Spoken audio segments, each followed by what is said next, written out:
Now, for the wild card question, Jesse, what is your craziest customer moment? A moment where you were just like, this is insane. What is going on? Yeah. Why are you doing this? Yeah. Well, there's a few.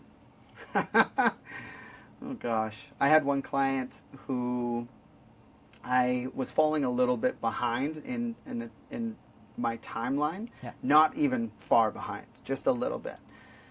What I realized was how much communication was key after this.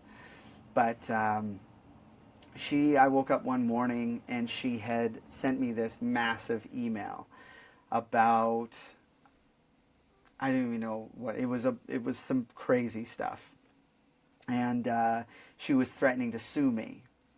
Wow. And I was like, this was always something I was fearful of, but as I was kind of going through these points, I told her, I said, hey, we should maybe take a pause here and let's talk about this, because what she was saying was so far out of left field that it was like, I knew there was just misunderstandings. Yeah. And so that's all I did, was I just approach it like, hey, let's work through this, because a lot of what you're saying is not actually the case. And so I took like an hour or two to respond to each point with screenshots and videos and correspondence of all these different things.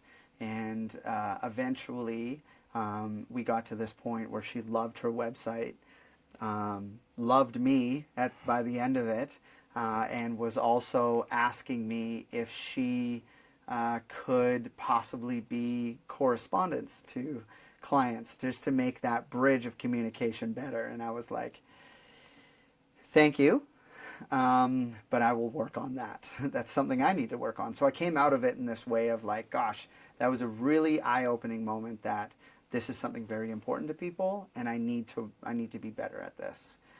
So it went from she was going to sue me to absolutely loved everything. And just a complete 180. Complete 180, yeah. And now you know you got to communicate it. And now, yeah, exactly. Right? So I look at these things like learning experiences. And I've had a couple other, I don't want to say crazy, but not crazy situations, I think. Yeah. But I also realize that they are just kind of misunderstandings. So if I can come at it with this idea of like, I'm putting my best foot forward for that person, I just feel okay with that now. Yeah. I'm not worried about it anymore. But yeah, it was definitely my first real crazy experience. A letter saying you might get sued is definitely brings the stress level up a little